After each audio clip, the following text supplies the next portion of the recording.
Welcome to एड्यूवाइब। Hello, कैसे हो आप सब लोग। तो एड्यूवाइब क्या है? एड्यूवाइब एक स्मार्ट प्लेटफॉर्म है जिसपे हम लोग पढ़ाई को एक इंटरेक्टिव वे में आप तक लाते हैं।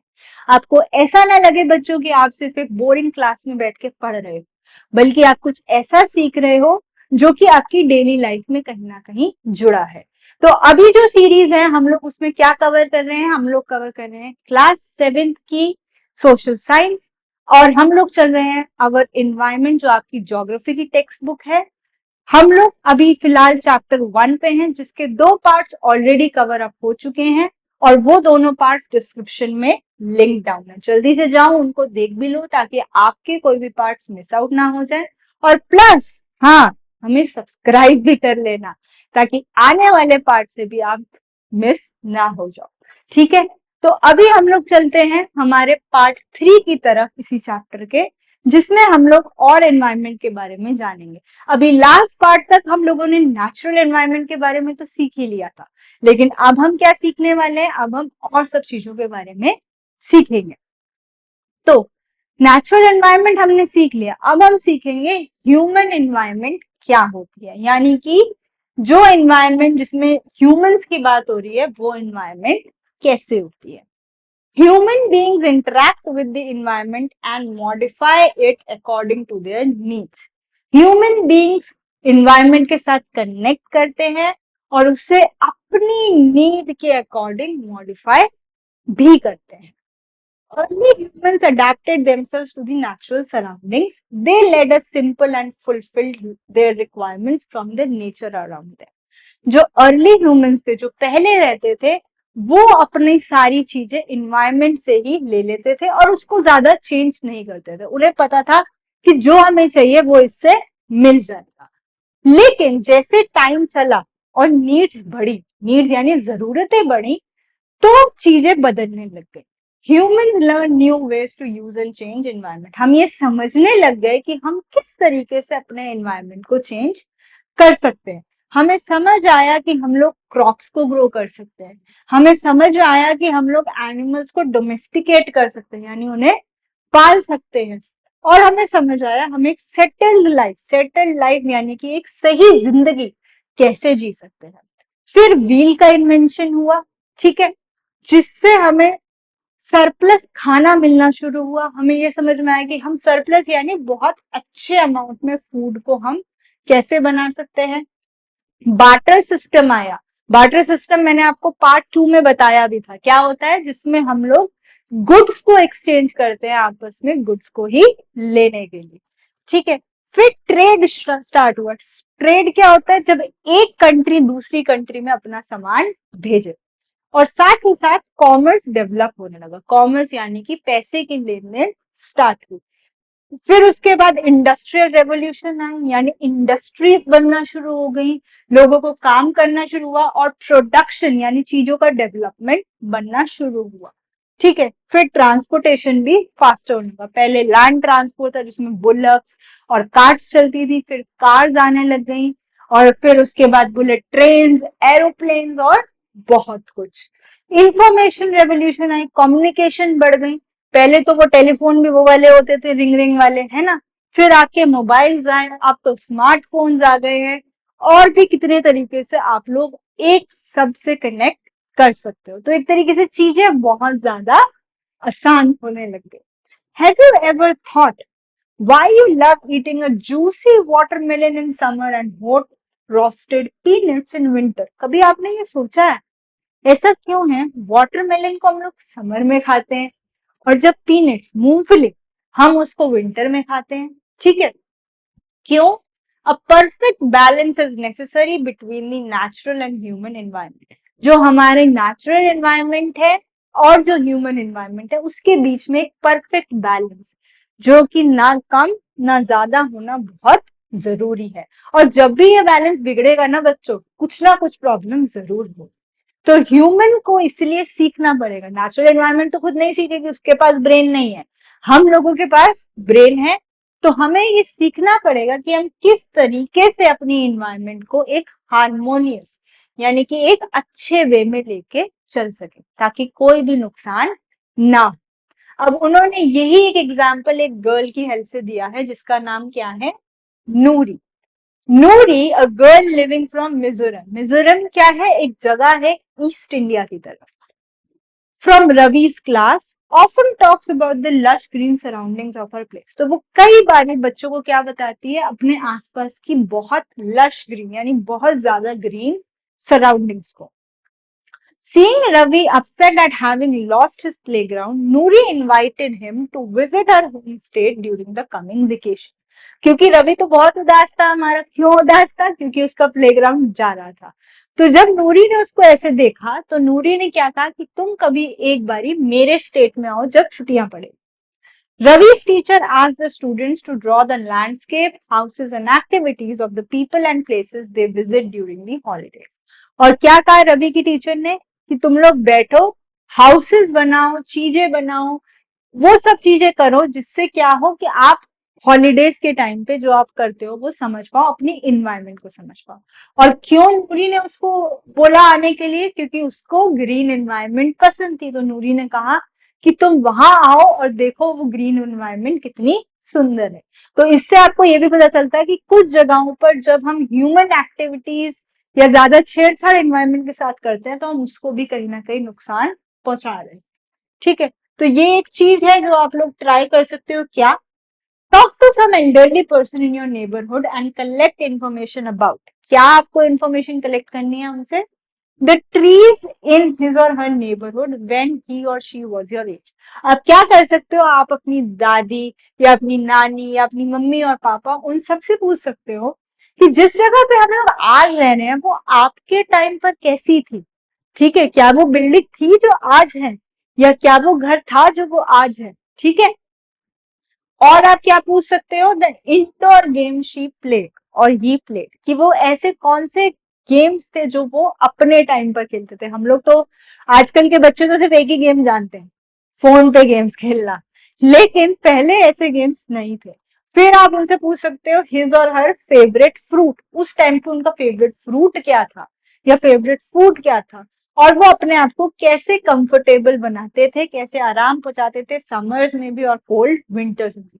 आजकल तो समर्स में सबके पास एयर कंडीशन है, एसी चलाओ और बैठो, लेकिन क्या पहले जमाने में भी सबके पास एसी होते थे, ऐसी एनवायरमेंट थी नहीं।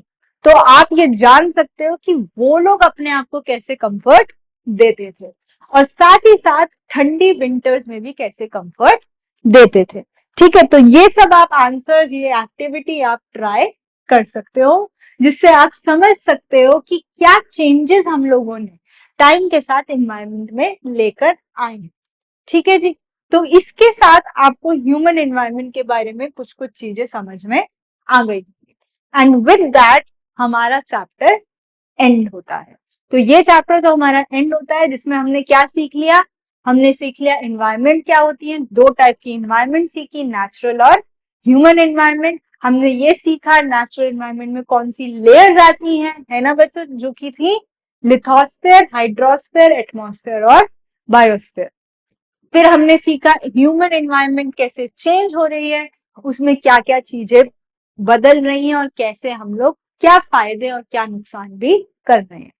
अब हम लोग चलते हैं अपनी एक्सरसाइजेस की तरफ, जिसके अंदर हम लोग कुछ क्वेश्चंस के आंसर्स करेंगे। चलो, तो आपका फर्स्ट है आंसर द फॉलोइंग क्वेश्चंस, जिसका फर्स्ट पार्ट क्या है, व्हाट इज एन इकोसिस्टम। क्या होता है इकोसिस्टम? इकोसिस्टम एक इंटरैक्शन है हर एक और लिविंग ऑर्गेनिजम्स के बीच में, जिसमें वो आपस में इंटरडिपेंडेंट होते हैं अपनी नीड्स को पूरा करने के लिए। हमारे पास कई सारे इकोसिस्टम हो सकते हैं, ecosystem of a rain forest, ecosystem of a desert, ecosystem of a grassland और कई सारे। ठीक है, नेक्स्ट है what do you mean by natural environment. Natural environment क्या होती है? नेचुरल एनवायरनमेंट वो होती है जिसमें नेचर रिलेटेड चीजें आती हैं, जैसे कि लैंड और एयर और वाटर। ठीक है, ये सारे क्या है? Natural environment. फिर है what are the major components of the environment. हमने वो एक चार्ट देखा था ना, आई थिंक फर्स्ट पार्ट में, तो वही चीज है। क्या क्या पार्ट्स थे? नेचर था, मैनमेड चीजें थी और ह्यूमंस। तो ये हैं आपके तीन मेजर कंपोनेंट्स। नेचर के अंदर लैंड, एयर, वाटर आ गया, उसके बाद मैनमेड में आपका टेबल, चेयर, ये फिर ह्यूमंस में आ गया एक इंडिविजुअल, उसकी फैमिली, उसकी कम्युनिटी एंड ऑल सब चीजें। ठीक है, अब है give 4 examples of human made environment. कौन कौन से हो सकते हैं 4 एग्जाम्पल्स? आपका घर, आपकी बिल्डिंग्स और टेबल, चेयर, ठीक है, टेम्पल्स, मॉन्यूमेंट्स, ये सब चीजें। नेक्स्ट है लिथोस्फेयर। लिथोस्फेयर क्या है? Lithosphere is the layer of land. The top layer of the earth crust is called lithosphere. ठीक है, नेक्स्ट 6th क्वेश्चन क्या है? What are the two major components of biotic environment? जब हम biotic की बात कर रहे हैं तो हम क्या बात कर रहे हैं? लिविंग थिंग्स की। तो उसके दो मेजर कंपोनेंट्स क्या होंगे? प्लांट्स और एनिमल्स। ये होंगे आपके दो major components of biotic environment. और लास्ट क्वेश्चन आपका क्या है? What is biosphere? तो बायोस्फेयर क्या होता है? बायोस्फेयर होता है कॉम्बिनेशन ऑफ लैंड, एयर और वाटर। जब ये तीनों चीजें आपस में मिल जाती हैं और आपस में इंटरैक्ट करती हैं तो वो क्या बनाती हैं? बायोस्फेयर। तो ये थे आपके 7 मेन क्वेश्चंस। इकोसिस्टम, जहां पर इंटरैक्ट करते हैं ऑर्गेनिजम्स आपस में अपनी नीड्स को पूरा करने के लिए। नेचुरल एनवायरनमेंट, जो कि नेचर के थ्रू हमें मिलती है। Components of environment, nature, manmade और human. Examples of human made environment, monuments, temples, industries and और भी कुछ। लिथोस्फेयर, जो कि top layer of earth crust. Components of biotic environment, plant और animal. Biosphere, combination of land, air और water. ठीक है जी, तो ये थे आपके आंसर द फॉलोइंग क्वेश्चंस। आ गए समझ में सारे? अब हम आगे बढ़े, चलो चलते हैं। तो अब है आपका टिक द करेक्ट आंसर, जिसमें से आपको जो राइट चॉइस है उसको टिक करना है। तो फर्स्ट क्वेश्चन क्या है? Which is not a natural ecosystem? इनमें से ऐसी क्या चीज है जो कि नेचुरल इकोसिस्टम नहीं, यानी कि नेचर के बनाई हुई नहीं? डेजर्ट, एक्वेरियम या फॉरेस्ट? डेजर्ट किसने बनाई है? नेचर ने। एक्वेरियम, एक्वेरियम क्या होता है? जहां हम फिशेस को अपने घर में रखते हैं। तो क्या वो नेचर ने बनाई है? नहीं। तो इसका आंसर क्या है? एक्वेरियम। फॉरेस्ट तो अगेन नेचर ने बनाया है। Second, which is not a component of human environment? इनमें से क्या चीज ह्यूमन एनवायरमेंट का पार्ट नहीं है? लैंड, रिलीजन या कम्युनिटी? रिलीजन तो ह्यूमंस ने बनाया है, कम्युनिटी भी ह्यूमंस बनाते हैं, तो लैंड ही इसका करेक्ट आंसर।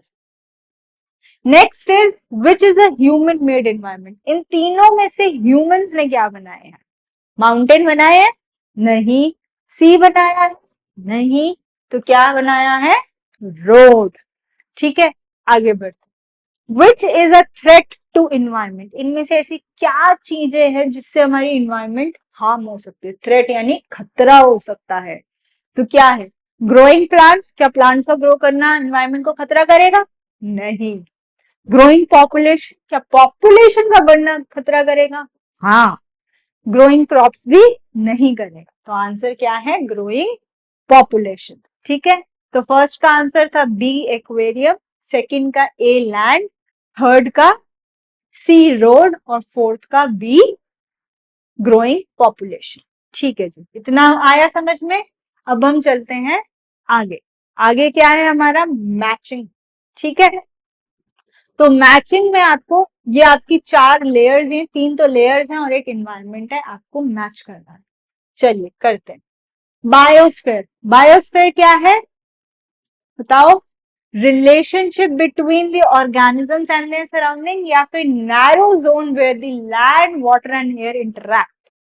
ये है इसका आंसर। अब देखो इसके अंदर क्या है? क्वेश्चन 4 ही है लेकिन उन्होंने ऑप्शन 6 दिए हैं, तो आपको ढंग से चुनना है कौन सा होगा। ठीक है, तो this is narrow zone where land water and air interact. Atmosphere, atmosphere is blanket of air which surrounds the earth. फिर है hydrosphere, hydrosphere is domain of water, जब हम पानी की बात करेंगे। और एनवायरमेंट क्या है, एनवायरमेंट हमारी सराउंडिंग्स है। ठीक है, तो ये दोनों हमारे किसी काम के नहीं, लेकिन ये जो है ये आपकी डेफिनेशन भी है अगर आप सोचो इकोसिस्टम की, जिसके अंदर हम क्या कहते हैं, रिलेशन बिटवीन द ऑर्गेनिजम्स और उनकी सराउंडिंग्स। ठीक है, तो ये था आपका question number 3। Biosphere matches with E, narrow zone where land and air, land, water and air interact. Atmosphere क्या है, blanket of air which surrounds the earth. Hydrosphere क्या है, B, domain of water, and environment is D, our surroundings. चलो जी, अब हम आते हैं हमारी fourth exercise which is give reasons. So give reason में फर्स्ट क्या है, man modifies his environment. Why we modify, why we change our environment? बहुत सिंपल सा आंसर है, we change our environment because of our needs. जैसे जैसे time grow होगा हमारी थिंकिंग चेंज होगी, हमारी नीड्स बढ़ेंगी, and that is why we change the environment. Next is plants and animals depends on each other. Why do we depend? Why do they depend on each other? They depend on each other to fulfill every kind of different requirement. जो भी उनकी requirement है उनको fulfill करने के लिए, ठीक है, to fulfill the requirements, अपनी requirements को fulfill करने के लिए they depend on each other. तो ये थे आपके दो गिव रीजंस। फर्स्ट का क्या है, क्यों मॉडिफाई करते हैं अपने इन्वायरमेंट को, अपनी नीड्स को पूरा करने के लिए। और दूसरा, प्लांट्स और एनिमल्स क्यों डिपेंड करते हैं, क्योंकि उनकी कुछ रिक्वायरमेंट्स हैं, जैसे प्लांट्स एनिमल्स की हेल्प से अपना खाना बनाते हैं फोटोसिंथेसिस से, और एनिमल्स प्लांट्स को खाते हैं। So they have their own requirements, जिसकी वजह से they depend on each other. और इस डिपेंडेंसी को अगेन हम लोग क्या नाम देते हैं, इको सिस्टम।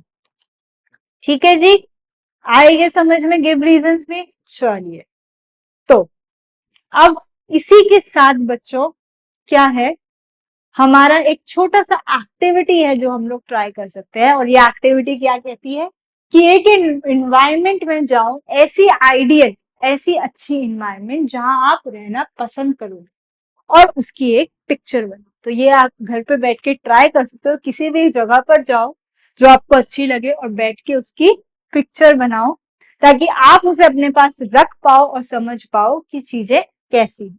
ठीक है, तो इसके साथ हम लोगों का फर्स्ट चैप्टर होता है एंड, जिसमें हम लोगों ने अपनी एनवायरमेंट के बारे में जाना। हमारी बुक का नाम भी एनवायरमेंट है और हमने फर्स्ट चैप्टर में भी एनवायरमेंट के बारे में जाना। तो इसके साथ साथ मैं अभी इस वीडियो को यहीं एंड करती हूँ, पर आप लोग हमसे जुड़े रहो, हमें सब्सक्राइब कर लो, ताकि आने वाली कोई भी वीडियोस मिस आउट ना हो जाए। क्योंकि अभी तो ये फर्स्ट चैप्टर था, अभी तो जर्नी स्टार्ट हुई है, अभी तो बहुत लंबा जाना है हम लोगों को। तो इसीलिए हम लोगों से जुड़े रहो, सब्सक्राइब का बटन भी दबा दो, और उसके साथ साथ ना आपको छोटा सा बेल का बटन भी दिखेगा, उसको भी अब से दबाना शुरू कर दो, ताकि कोई भी वीडियो का जैसे ही नोटिफिकेशन आए वो आपसे मिस आउट ना हो जाए। तो अभी के लिए we will end it over here, और मैं आपसे मिलती हूँ अगली वीडियो में। Bye bye, thank you.